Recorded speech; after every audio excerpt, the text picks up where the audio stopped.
चलो ध्यान देंगे, लिखना बंद करिए, सोलो बोर्ड पे ध्यान देंगे। अगला जो टाइप है वो लिखा हुआ है जब लाभ या हानि प्रतिशत क्रय मूल्य की क्या हो बराबर, यानी जितना आपका लाभ है या जितना हानि है उतना ही आपका क्या है क्रय मूल्य। एग्जाम्पल में आपको हम समझा रहे हैं, समझिएगा। जैसे आपका जो लाभ है मान लीजिए 20% है,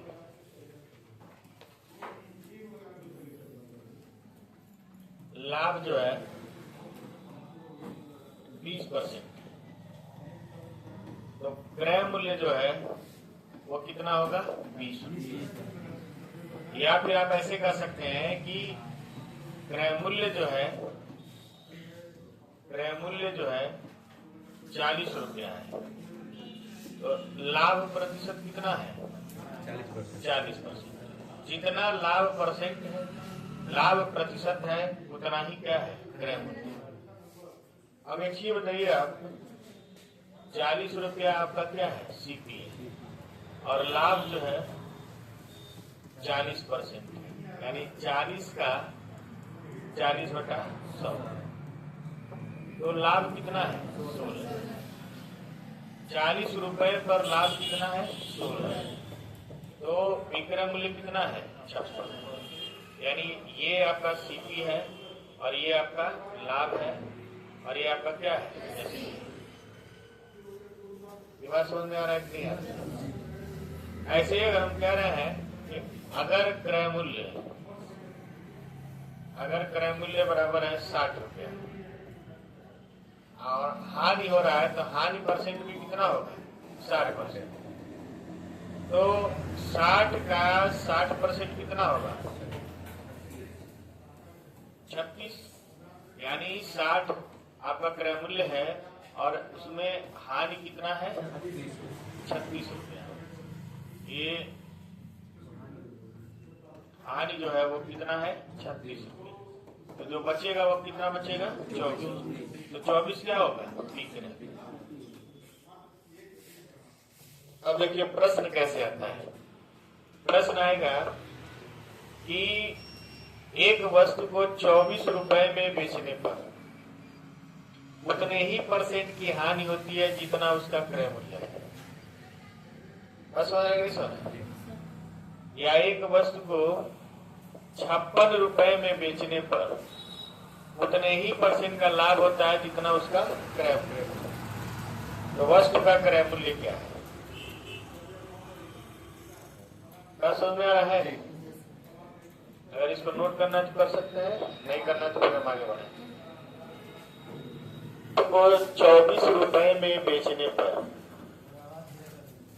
एक वस्तु को 24 रुपए में बेचने पर उतने ही % का लाभ होता है जितना उसका क्या है क्रय मूल्य। वस्तु का क्रय मूल्य क्या है, पहले प्रश्न उतार लीजिए। इसको पहले जनरल विधि बता रहे हैं। जनरल विधि बता रहे हैं, जैसे हम लोग जब 2013-14 में देते थे तो इसको कैसे करते थे।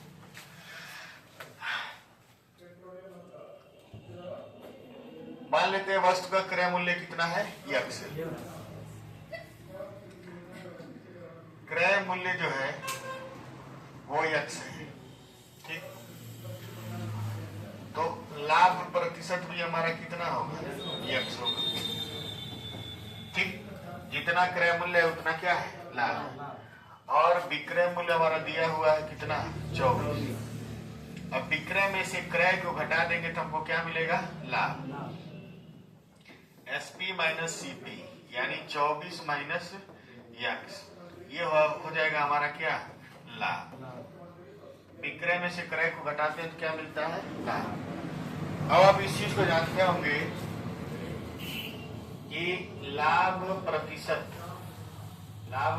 बराबर होता है लाभ बटे क्रय मूल्य और गुणे 100, ये होता है ना।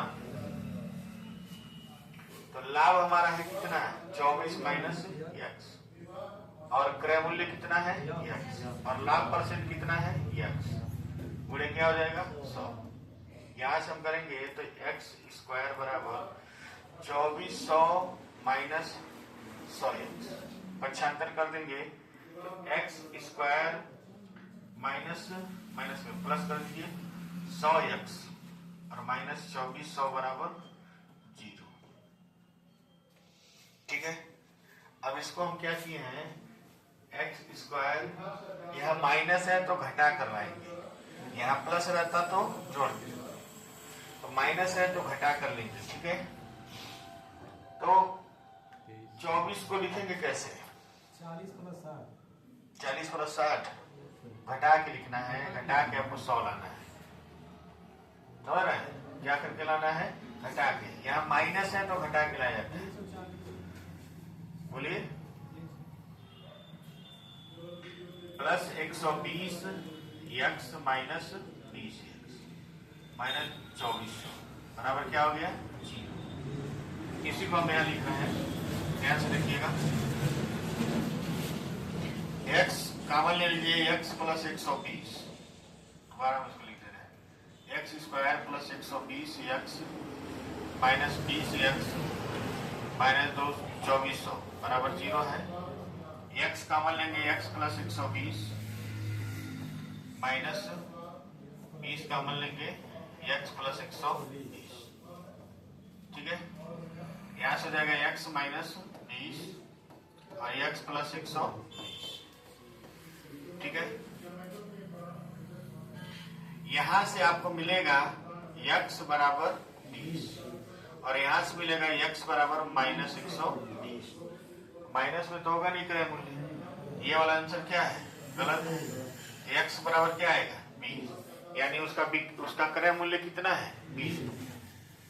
अब जैसे आपको हम समझाते हैं कि अगर CP उसका कितना है, 20 रुपये, तो लाभ प्रतिशत कितना होगा, 20%। तो 20 का 20% कितना होगा, 4 होगा ना, तो 20 पर 4 लाभ होगा, तो इसका SP कितना होगा, 24 हो जाएगा कि नहीं हो जाएगा, यानी 24 रुपए में बेचे हैं, तो 20 रुपए पे 20% यानी 4 रुपए का क्या हुआ है, लाभ। तो उसका क्रय मूल्य कितना है, 20 रुपए। जिसको उतारना उतारे, नहीं तो एक लाइन में बताते हैं, उतार लीजिए कुछ बड़ी चीजों को।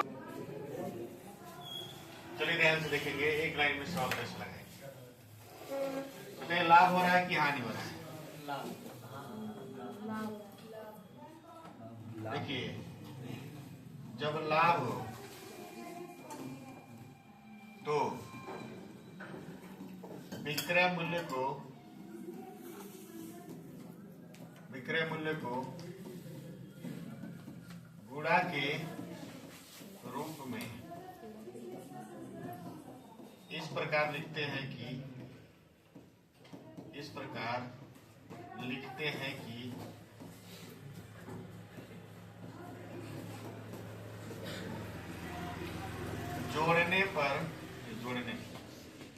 घटाने पर 10 आए, घटाने पर कितना है, 10। हमारा विक्रय मूल्य कितना है, 24। SP हमारा कितना है, 24। 24 को गुणा के रूप में उस प्रकार लिखा जाता है कि दोनों को घटाने पर कितना आ जाए, 10। अब इसे हम 24 को गुणा के रूप में लिख सकते हैं, 1 गुणे 24, 2 गुणे 12, 3 गुणे 8, 4 गुणे 6। 24 को गुणा के रूप में इस तरह से लिखा जा सकता है कि नहीं लिखा जा सकता। अब बताइए, 24 और 1 का 24 में से 1 को घटाएंगे तो क्या 10 आएगा, ये वाला नहीं है। 12 में से 2 को घटाएंगे 10 आएगा, ये वाला होगा। 8 में से 3 को घटाएंगे नहीं, 4 में से 6 में से 4 घटाएंगे नहीं, यानी ये सब नहीं होगा। यानी 24 बराबर होगा 2 गुणे 12। जब 2 गुणे 12 होगा तो इस 2 को बना देंगे कितना, 20, और इस 12 को बना देंगे 120। इसमें छोटा वाला जो होगा वो क्या होगा, आंसर होगा।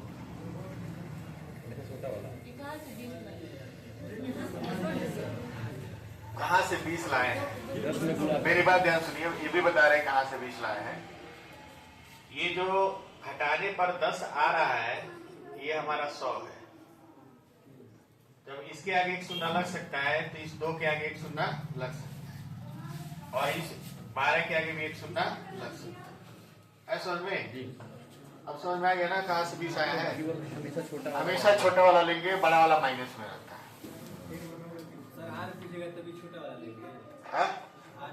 हार में नहीं, पहले लाभ वाला लगाइए, पहले उतारिए, समझ में आ जाएगा। 20 वाला लगवा के तो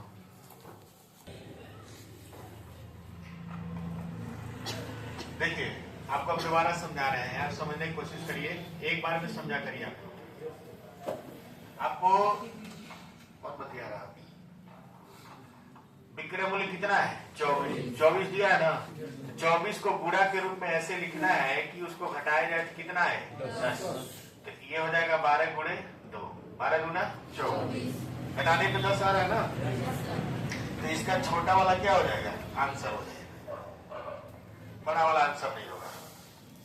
जब हम लोग पिछला क्वेश्चन लगा रहे थे, पीछे लगाए थे ना, ऐसे लगाए थे, आया था x² plus 120x minus 20x minus 24, ऐसे आया था ना। फिर हम लिखे थे x प्लस 120 और x माइनस 20। आपको बताया थे कि यहाँ से हमारा उत्तर आया था माइनस और यहाँ से उत्तर आया था प्लस। तो ये जो 120 आएगा ये किसमें है? माइनस में, इसलिए इसको नहीं लेते हैं, इसको लेते हैं। ठीक, 96 को कैसे लिखना है? 96 बराबर हो जाएगा 16 गुणे 6। घटाने में 10 आ रहा है तो इसका छोटा वाला क्या होगा? 60। आंसर हो जाएगा।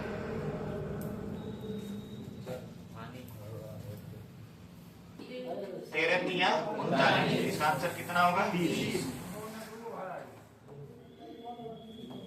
ला लीजिए इसको, प्रश्न लिख के इसका गुणनखंड करिए।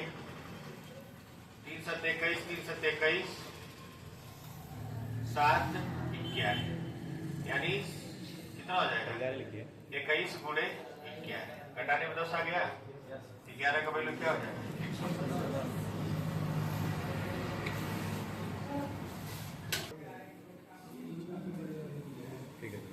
75 रुपए में बेचने पर उतने ही % का लाभ होता है जितना वस्तु का क्रय मूल्य है। वस्तु का क्रय मूल्य बताइए, कर सकते हैं। 375 है ना, तो पहले 3 से कटेगा, 3 एकम 3, 3 दूना 6, 3 बचे 15 है, फिर 5 से कटेगा 25, फिर 5 से 5। इसको कैसे लिखेंगे? 5 बचे 25 और 5 के आई 15, 25 गुणे 15 आ जाएगा कितना? 150। वैसे भी ऑप्शन से पता चल जा रहा है।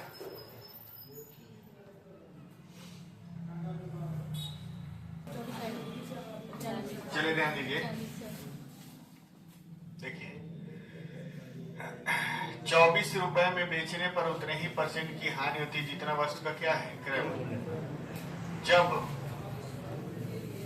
हानि हो तो इस प्रकार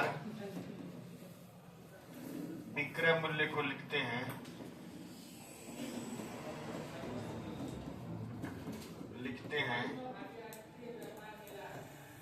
कि जोड़ने पर 10 है, जोड़ने पर क्या है? 10 है। अब जैसे विक्रय मूल्य कितना है? 24 रुपये हमारा विक्रय मूल्य है।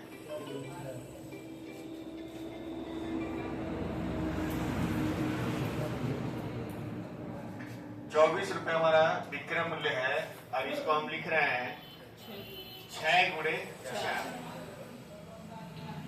तो दोनों को जोड़ने पे 6 4 दोनों को जोड़ने पे कितना है? 10। तो इसका उत्तर 60 भी होगा और इसका उत्तर 40 भी होगा। दोनों उत्तर सही है इसका। अब दोनों में से कोई एक ही ऑप्शन में दिया होगा।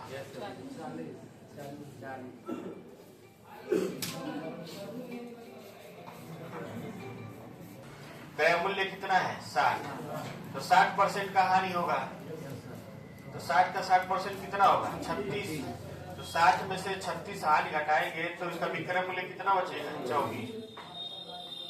अगर 40 क्रय मूल्य लिए हैं तो 40% का हानि होगा, 40 का 40/100 कितना होगा 16, 16 का हानि होगा, 40 में से 16 घटाएंगे तो कितना बचेगा 24। इसलिए इसका दोनों उत्तर क्या है सही है, लेकिन ऑप्शन में कोई एक रहेगा। ठीक है, अगर ऑप्शन में दोनों दिया है तो जरूर एक ऑप्शन देगा कि ए और बी दोनों, ठीक ना, केवल हानि पर ही बता लीजिए इसको ना। चलिए अगला प्रश्न है,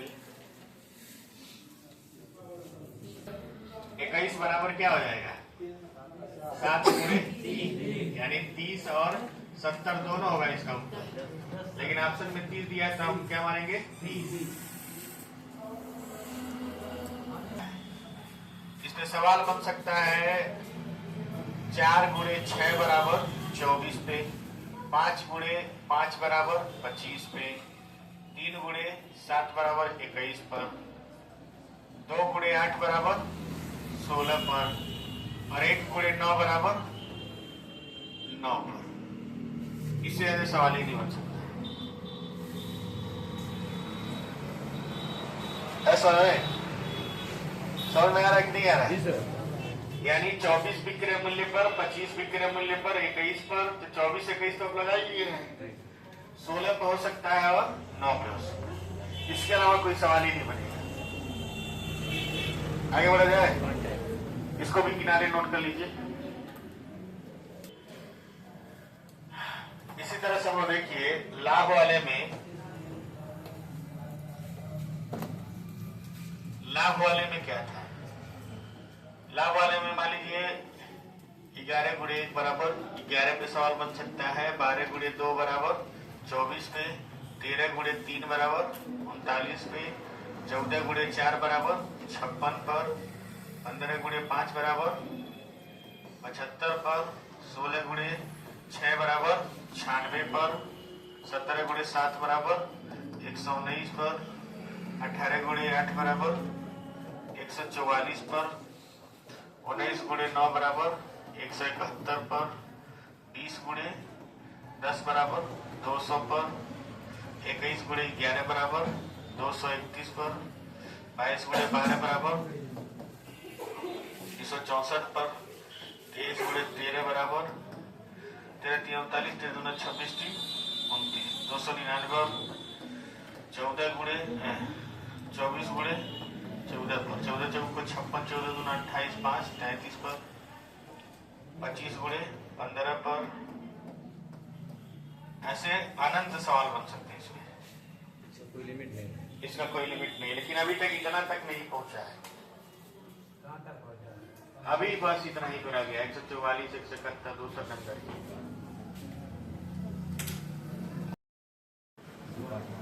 16 बराबर क्या है 2 गुणे 8, यानी इसका उत्तर 20 भी होगा और 80 भी। इसका उत्तर कौन होगा सी नंबर।